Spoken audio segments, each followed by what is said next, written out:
Hello friends, Rohit hair. आज हम लोग जो अपना सीरीज चल रहा है साइंस वाला, उसका लेक्चर नंबर 9 पे हैं। और आज जो हम लोग जिस टॉपिक को कवर करेंगे उसका नाम है फोटोसिंथेसिस। अगर आप बीपीएससी के ट्रेंड को देखें तो बीपीएससी में हम लोग उस टॉपिक को करना पसंद करेंगे जिसका एग्जाम में वेटेज ज़्यादा हो। ठीक है, मतलब ज़्यादा कम इनपुट पर हमें ज़्यादा आउटपुट मिले। तो फोटोसिंथेसिस वो टॉपिक है जिस पर बीपीएससी खूब क्वेश्चन पूछता है। अगर आप फोटोसिंथेसिस को हिंदी में प्रकाश संश्लेषण बोलते हैं, अगर आप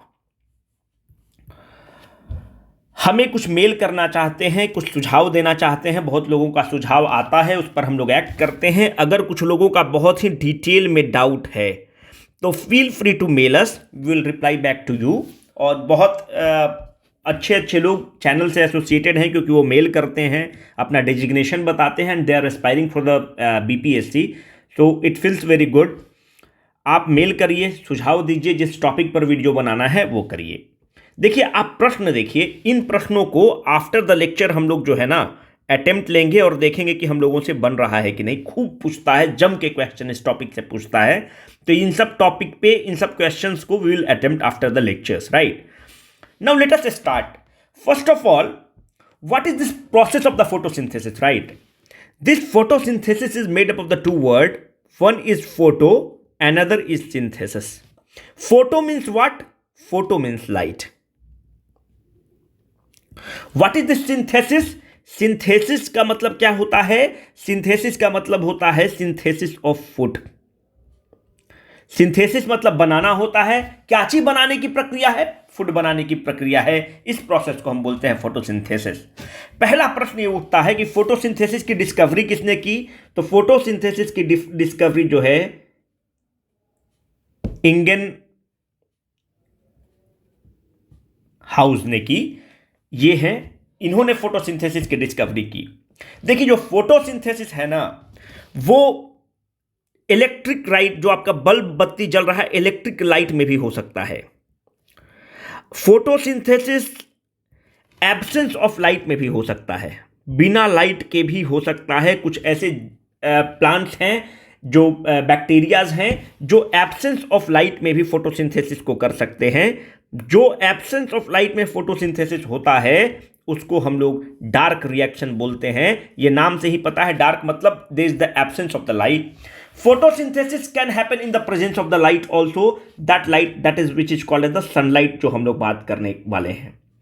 तो photosynthesis can happen in the presence of the light. It can happen in the presence of the electric light. It can happen in the presence of the sunlight. It can happen in the absence of the light too.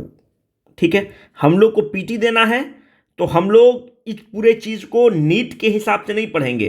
जो बच्चा medical वगैरह का तैयारी करता है उसके हिसाब से नहीं पढ़ेंगे। अगर आप कुछ वीडियोस या फैक्ट देख रहे होंगे, केमिस्ट्री वाला जो नोटबुक वगैरह आप देखते होंगे NCERT, that is more design for the NEET, that is not customized for our NEET. जो हमारा नीड्स है बीपीएससी के लिए, उसके लिए कम कस्टमाइज्ड है। तो in this video we have trimmed और customised those fact and the contents for our need.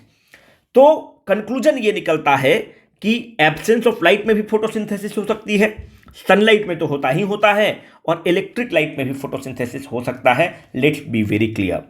अब देखिए, जो साइंटिस्ट जिसने डिस्कवरी किया कि जो फोटोसिंथेसिस है, कुछ प्लांट्स जो हैं वो एब्सेंस ऑफ लाइट में भी, बिना लाइट के समय भी वो फोटोसिंथेसिस करते हैं।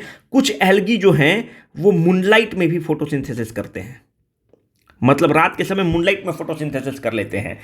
ये जो डार्क रिएक्शन वाला जो कंसेप्ट है, एब्सेंस ऑफ द लाइट में जो फोटोसिंथेसिस का जो कंसेप्ट है, इसकी डिस्कवरी मेल्विन केल्विन ने की। मेल्विन केल्विन साइंटिस्ट का नाम है, इन्होंने इसकी डिस्कवरी की। इसीलिए जो डार्क रिएक्शन के थ्रू जो फूड का सिंथेसिस होता है उसको मेल्विन साइकिल भी कहा जाता है, and sometimes it is called as Calvin cycle also. Let's be very clear on this. जो डार्क रिएक्शन होता है उसमें जो मुख्य इंजाइम जो होता है, जिसके प्रेजेंस में, देखिए इसका जो एक अलग प्रोसेस ऑफ द सिंथेसिस है, पूरा एक अलग स्कूल ऑफ थॉट है, पर वो हमारे लिए इंपॉर्टेंट है नहीं। जो इंजाइम इस चीज को कैटलाइज करता है उस एंजाइम का नाम आपके लिए इंपॉर्टेंट है, उस एंजाइम का नाम है रुबिस्को। रुबिस्को एंजाइम के प्रेजेंस में एब्सेंस ऑफ लाइट में डार्क रिएक्शन होता है, और किस जगह पर होता है, किस प्लेस पर होता है, that happens in the chloroplast, और एग्जैक्ट जगह है स्ट्रोमा ऑफ क्लोरोप्लास्ट।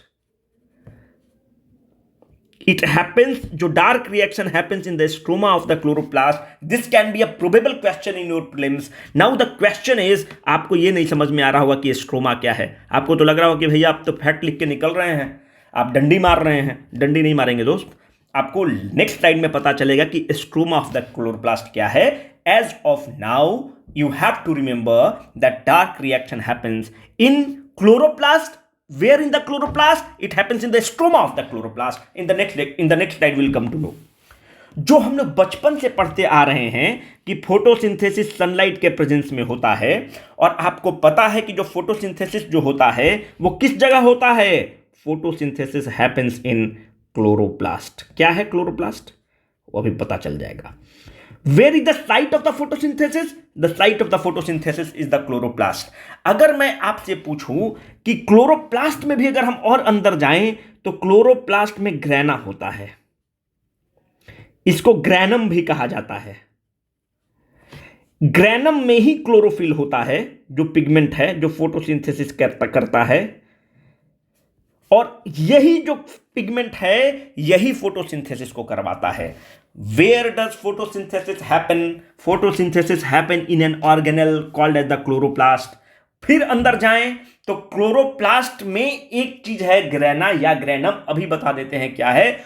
उस पे एक पिगमेंट अटैच्ड है जिसका नाम है क्लोरोफिल, उस पे होता है। अब देखिए, अब आपको कुछ समझ में नहीं आ रहा होगा। ये देखिए क्लोरोप्लास्ट है। What is this chloroplast? This chloroplast is the site of the photosynthesis. This is the site of photosynthesis. अगर आप एक क्रॉस सेक्शन लेंगे क्लोरोप्लास्ट का, तो आप पाएंगे कि ये जो क्लोरोप्लास्ट है इसमें मैट्रिक्स नुमा स्ट्रक्चर है, ये जेली नुमा सब्सटेंस है। दिस जेली नुमा सब्सटेंस, दिस मैट्रिक्स नुमा सब्सटेंस, ये क्या है, मैट्रिक्स नुमा सब्सटेंस है। दिस मैट्रिक्स नुमा substance is called as the stroma.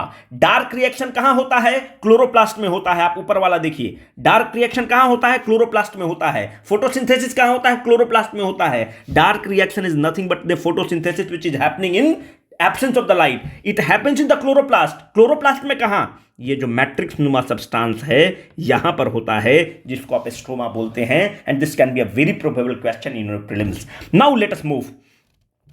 हमने कहा फोटोसिंथेसिस का साइट कहां है भैया, क्लोरोप्लास्ट। क्लोरोप्लास्ट में कहां है, आप देखिए एक ये सैक नुमा स्ट्रक्चर है। दिस सैक नुमा structure, this sac like structure is called as thylakoid. This sac नुमा स्ट्रक्चर, जब आप इसका पाइलिंग करते हैं तो आप सिक्का को, अगर आप देखेंगे ना कि एक सिक्का को लगाए दूसरे सिक्का को लगाए, बचपन में आप खेलते होंगे, तो दिस अरेंजमेंट और दिस, इसको जो आप जो अटैच कर देते हैं, इसको लाइनिंग कर देते हैं, this is called as granum और grana. This is called granum और ग्रैना। और ये जो ऊपर जो थाइलाक्वाड है, जो एक जो सैकनुमा स्ट्रक्चर है, इस पर एक चीज चिपका हुआ है। जो चीज चिपका हुआ है इसी का नाम है क्लोरोफिल। और it is this chlorophyll, it is this pigment which leads to the photosynthesis. I hope I am making the point very terse and clear. आप देखिए, ये है क्लोरोफिल, ये एक घर है। क्लोरोफिल एक घर है, उसमें एक कमरा है, उस कमरा का नाम है थाइलाक्वाड। थाइलाक्वाड में ये आपका बेड है, और ये जो बेड जो है यही क्लोरोफिल है। तो आप अब समझ जाइए, ऑप्शंस में जैसे रहेगा उसके हिसाब से आपको हिट करना होगा।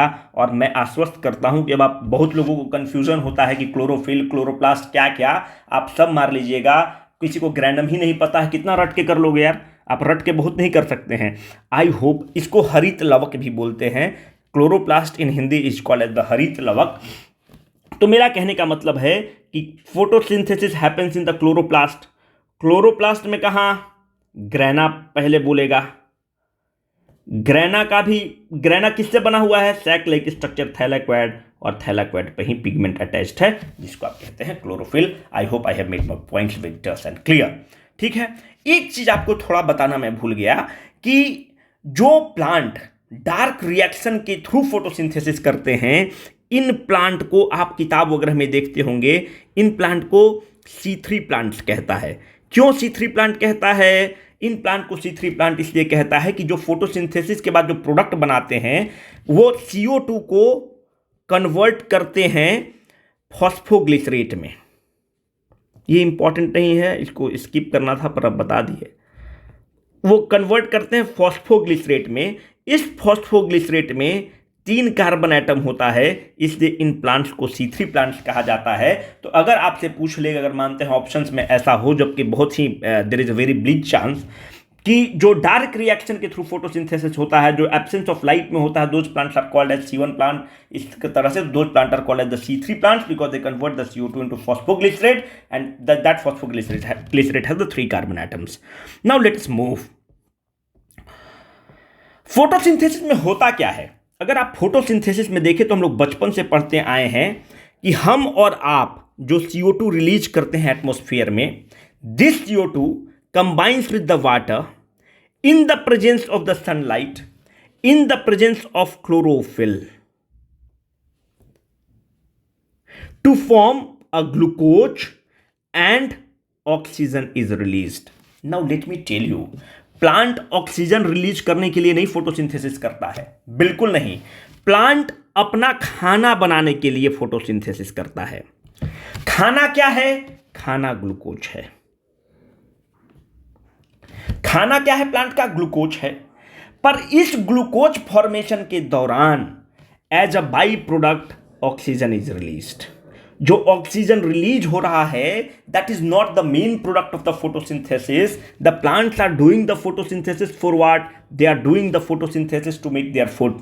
इन this due process this is released as a by product and this oxygen is the need. हमारा सबसे ज्यादा जरूरत है, यही ऑक्सीजन के चलते हम लोग पृथ्वी पर जिंदा है। What happens in the process? If you delve into the detail you will find that in this process the CO2 is reduced to glucose.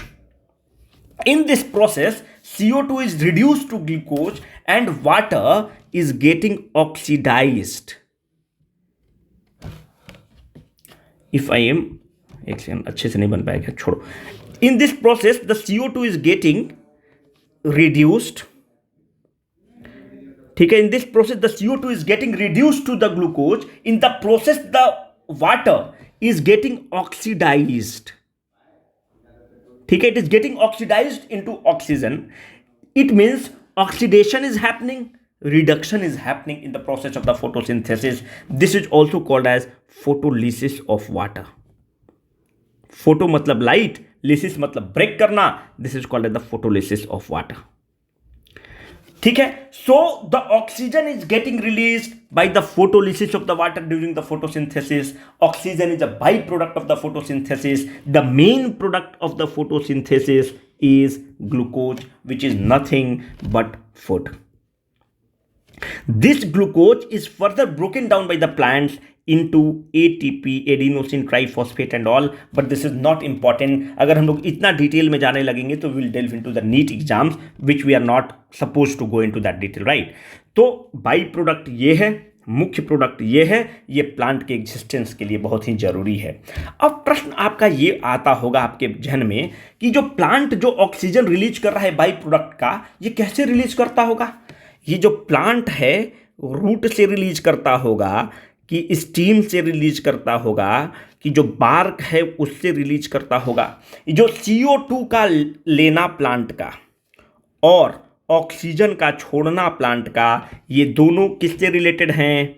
Stomata से रिलेटेड हैं। What is this stomata?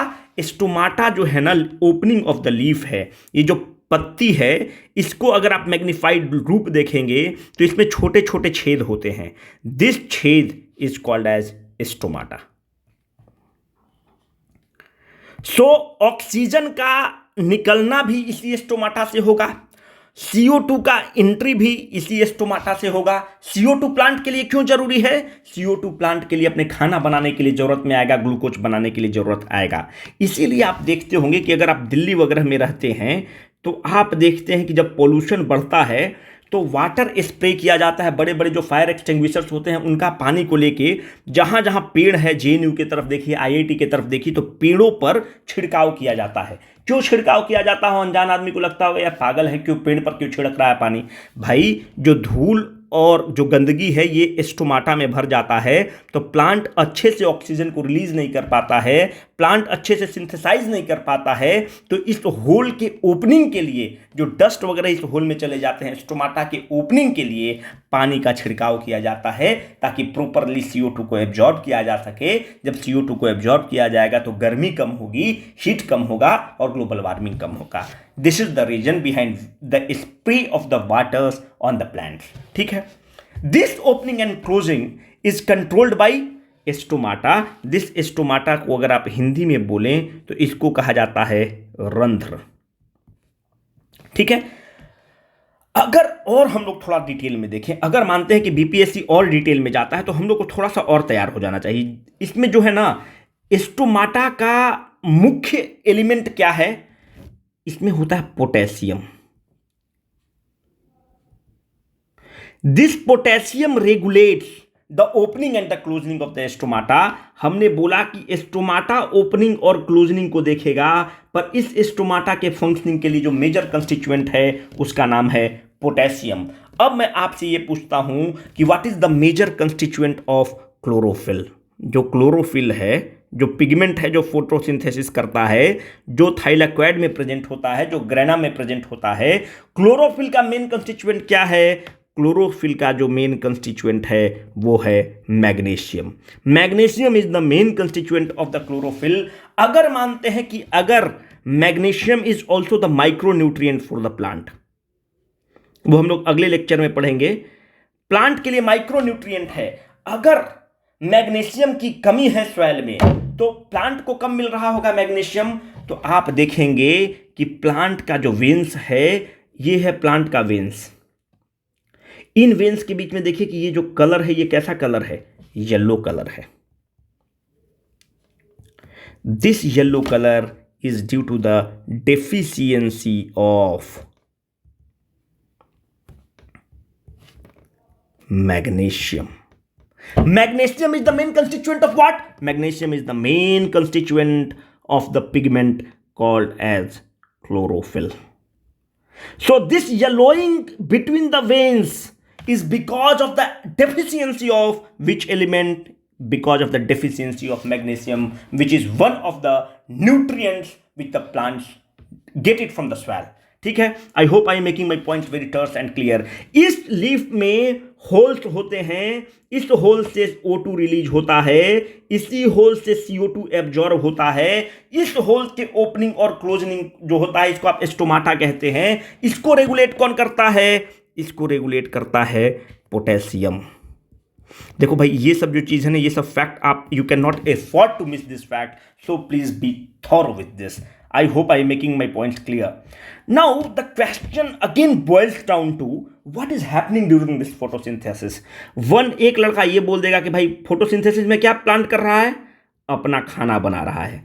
खाना किस चीज के फॉर्म में बन रहा है? ग्लूकोज के फॉर्म में बन रहा है। एक आदमी कहेगा कि इस खाना के दरमियान प्लांट ऑक्सीजन को रिलीज कर रहा है जो हमारे और आपके सर्वाइवल के लिए जरूरी है। एक जो टेक्निकल लड़का है, जो इंजीनियरिंग बैकग्राउंड का लड़का है, बोलेगा भाई फोटोसिंथेसिस में क्या हो रहा है?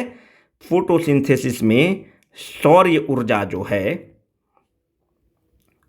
उसको कन्वर्ट किया जा रहा है। This solar energy is getting converted into what?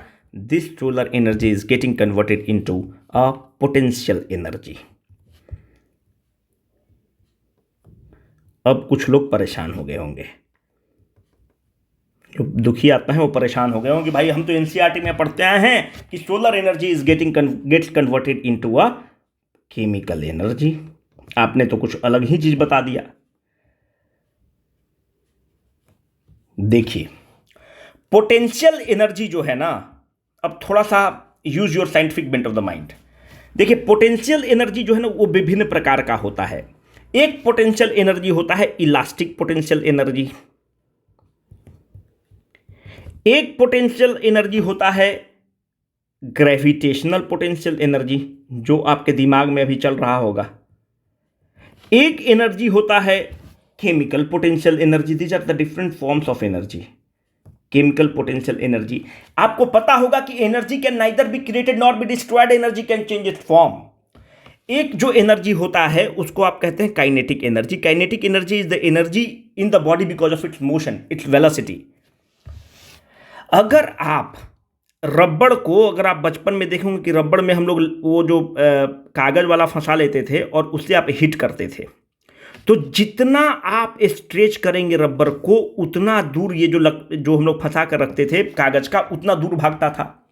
This is the same logic which happens in गुलेल। गुलेल में आप जितना रस्सी को खींचते हैं, वो जो रबड़ होता है उसको खींचते हैं, उतना दूर जाता है। The more you push it from the neutral position, more it is gaining the potential energy, and that potential energy is an elastic potential energy which is stored in the molecules of the rubber.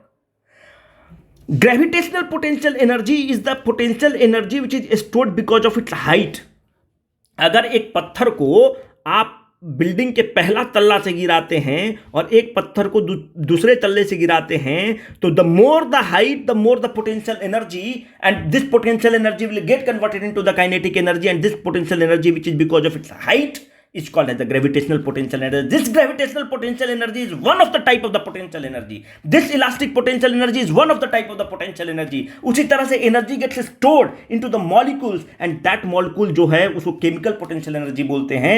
So in this process of the solar energy is getting converted in the process of the photosynthesis. This solar energy is getting converted into a potential energy. उसी का एक type है chemical energy. So in the book it is written कि इस book में जो आपको लिखा रहता है कि solar energy is converted into a chemical energy, but the fact is solar energy is converted into a potential energy, and this chemical energy is a type of a potential energy. I hope I made the point very terse and clear. Still if you have any doubt feel free to ask us in the comment box और you can mail us, right. अब देखिए, ये बता दिए यार, ये बहुत important है, इस चीज़ को थोड़ा ध्यान रखिएगा आप लोग, पोटेशियम वाला और मैग्नीशियम वाला. अब देखो भाई, फोटोसिंथेसिस क्या है कि बेसिकली हम लोग लाइट वाला पार्ट को देखेंगे. जो लाइट वाला डार्क रिएक्शन नहीं देखेंगे, वो पूछता है नहीं, वो सब जो है ना वो नीट के एरिया में पड़ जाएगा. एंड देखो सबसे इंपॉर्टेंट ये है भैया कि बीपीएससी में, और whether you are preparing for the UPSC और the state PCS, it is important to know what to read, but it is more important to know what not to read. क्या नहीं पढ़ना है वो ज़्यादा जरूरी है. अगर वो पता है तो ज़्यादा आप अच्छे कंडीशंस में है.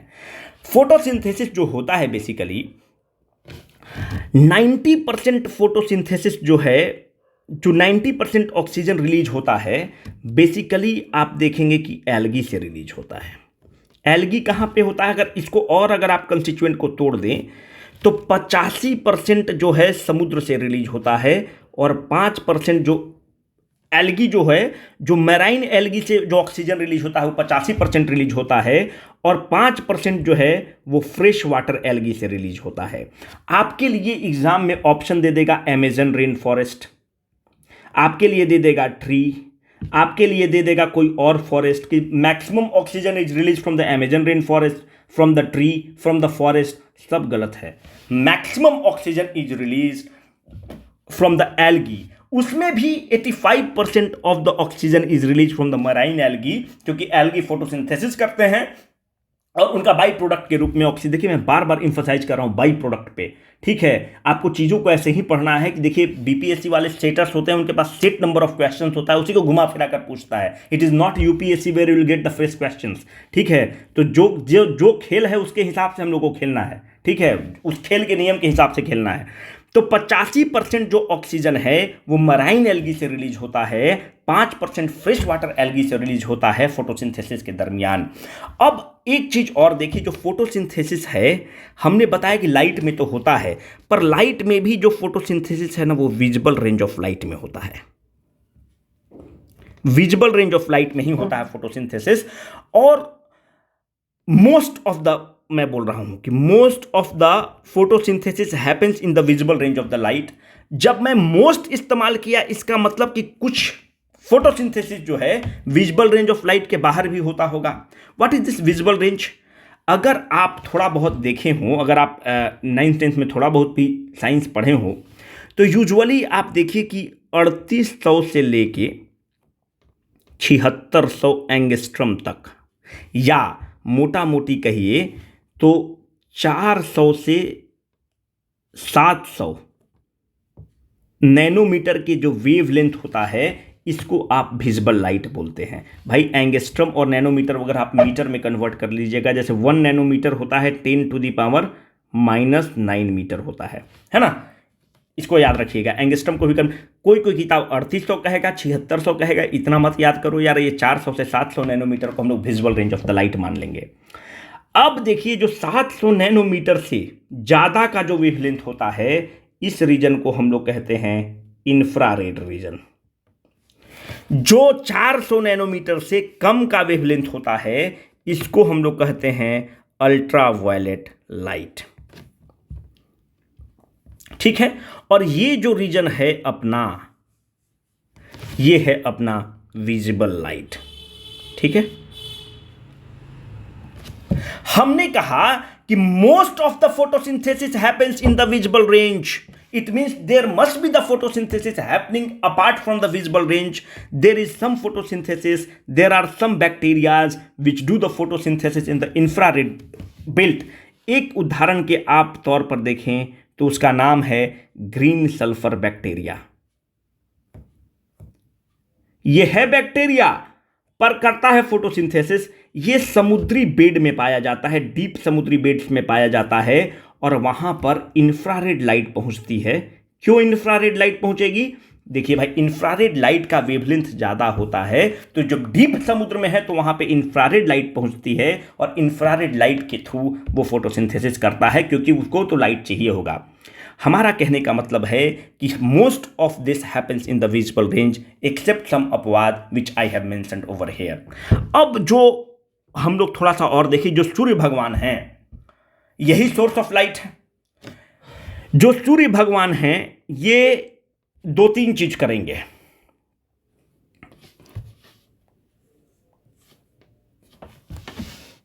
जो सूर्य भगवान से ऊर्जा मिलती है, उसमें 50% जो लाइट है वो विजिबल लाइट होता है, विजिबल रेंज की लाइट होती है।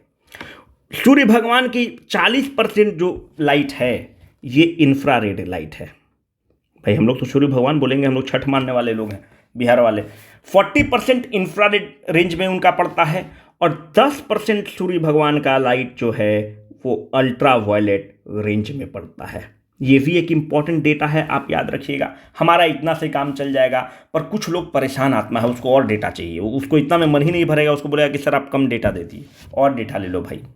जो टोटल एनर्जी सूर्य भगवान हम लोगों को देते हैं, द टोटल एनर्जी जो देते हैं सूर्य भगवान, वो है 3.8 इंटू, आप लोग मत करिएगा, वो जो परेशान आत्मा है उसके लिए है ये, 10⁻⁻, इतना जूल पर सेकंड देता है भाई।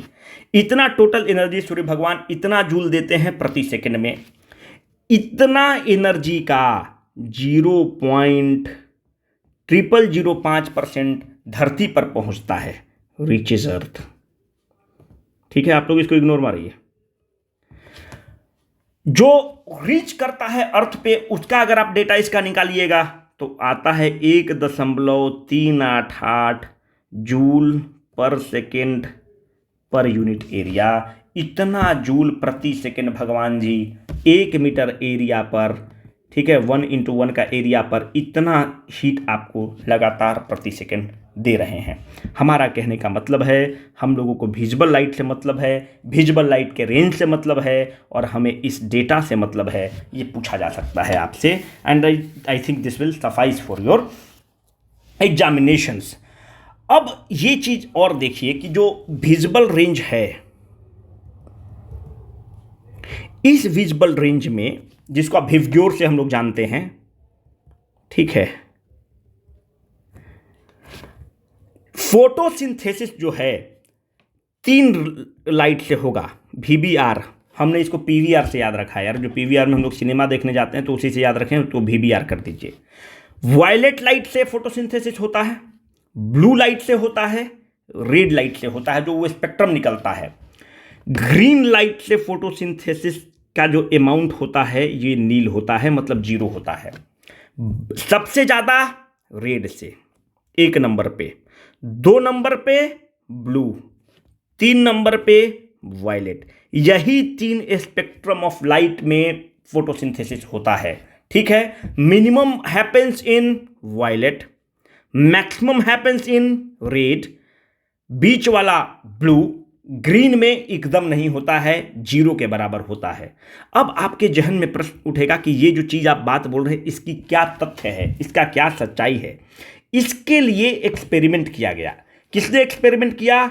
उस व्यक्ति का, उस विद्वान का, उस साइंटिस्ट महोदय का नाम है TW एंगलमैन। इन्होंने 1888 में प्रिज्म के थ्रू लाइट, सनलाइट को अपने पास किया, विवग्योर के रूप में निकल गया। तो आप देखें कि जब ग्रीन लाइट में जब एक पौधा को रखा गया, एक पौधा को जब ग्रीन लाइट में रखा गया तो पौधा फोटोसिंथेसिस कर ही नहीं रहा, ऑक्सीजन को रिलीज ही नहीं कर रहा है। जब रेड लाइट रखा गया, आपको ये तो पता होगा ना, ये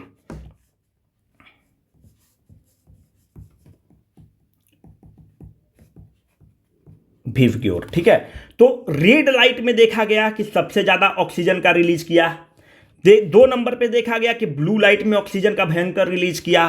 3 नंबर पे देखा गया कि वायलेट लाइट में ऑक्सीजन का रिलीज किया गया। तो सबसे ज्यादा रेड, उसके बाद ब्लू, उसके बाद वायलेट। जब ग्रीन लाइट पर पहुंचता है तो देखता है कि ऑक्सीजन रिलीज होता ही नहीं है, इसका मतलब फोटोसिंथेसिस हो ही नहीं रहा है। विजुअल रेंज में भी ये 3 लाइटों पर ही फोटोसिंथेसिस होता है। And this can be a probable question in your examination. Now अभी जो हम लोग चल रहा है कि साइंस इन एवरीडे लाइफ जो हम लोग लगातार चला रहे हैं, अब उसको देखिए। हम आप चिप्स खाते हैं, इसको बहुत लोग चखना के रूप में भी इस्तेमाल करता है। जब पार्टी वार्टी करेंगे तो चखना तो चाहिए। आप देखिए कि ये जो फूला फूला हुआ है, ठीक है, ये जो चिप्स है आप खोलते हैं तो देखते हैं कि इसमें से हवा निकल गया। ये हवा क्या रहता है? जो ये फीलिंग होता है ये नाइट्रोजन का फीलिंग होता है। ठीक है, क्यों नाइट्रोजन का फीलिंग होता है, ऑक्सीजन का क्यों नहीं फीलिंग होता है? या फीलिंग हो ही नहीं, कार्बन डाइऑक्साइड का फीलिंग हो, है ना। नाइट्रोजन ही का क्यों फीलिंग? कार्बन डाइऑक्साइड का फीलिंग कर दो, आर्गन का फीलिंग कर दो, है ना। देखिए, अगर आप इसमें ऑक्सीजन, इसमें अगर आप फीलिंग नाइट्रोजन की नहीं करेंगे तो इस चिप्स में क्या है? ये तो फ्राइड आइटम है, फ्राइड आइटम है, इसका मतलब इसमें वायल है, इसमें फैट है, वसा है। ऑक्सीजन जो है, अगर इसमें आपने हवा नहीं और नाइट्रोजन को नहीं भरा है, आप इसमें प्लेन हवा, तो इसमें ट्रैप हो गया। ऑक्सीजन जो है ये बहुत ही अनस्टेबल आदमी है, अनस्टेबल है, इसका मन नहीं मानेगा। ये इस वायल और फैट से रिएक्ट करेगा और रेंसिडिटी क्रिएट कर देगा। रेंसिडिटी मतलब क्या करेगा? बासीपन क्रिएट कर देगा, बासी कर देगा इसको। इसका जो कुरकुरापन है वगैरह खत्म कर देगा। क्यों? ये वायल के साथ रिएक्ट कर जाएगा, उसमें जो वसा है उसके साथ रिएक्ट कर जाएगा और उसमें रेंसिडिटी क्रिएट करेगा, उसको बासी कर देगा। क्यों? Because it is very reactive, इसका नेचर ही बहुत रिएक्टिव है। ठीक है, पर अगर इसमें आप नाइट्रोजन का फिलिंग कर देते हैं, नाइट्रोजन जो है ना, आदमी नहीं बोलता कि हम लाइफ में भाई बहुत ही स्टेबल हो गए हैं, इधर उधर मुंह नहीं मारते हैं। कुछ आदमी ये 18 साल वाला उम्र में है, इधर भी मुंह मार रहा है, इधर भी मुंह मार रहा है, इधर भी मुंह मार रहा है। नाइट्रोजन जो है ना, ये शादीशुदा के बाद 30 साल वाले उम्र में है, स्टेबल हो गया है। जब स्टेबल हो गया है तो ये अनरिएक्टिव भी है, ये बहुत ही कम रिएक्ट करता है। किसके साथ कम रिएक्ट करता है? वायल के साथ, फैट के साथ, इसके कंस्टिट्यूएंट के साथ। जब रिएक्ट नहीं करेगा, इसका मतलब क्या हुआ? स्टेल नहीं होगा, उसमें रेंसिडिटी क्रिएट नहीं होगा, उसकी जो चीज़ है वो ट्रांसफॉर्म्ड नहीं होंगे। It will not gate transform, जैसा है जस का तस है। इसीलिए आप देखते हैं कि इसमें नाइट्रोजन का फिलिंग किया जाता है। And this is very important. जो हम और आप चिप्स खाते हैं, हम लोग को पता होना चाहिए कि इसमें जो नाइट्रोजन भरा होता है। ठीक है, thank you very much, hope you like the video. बाकी जो है सो तो है, ये है।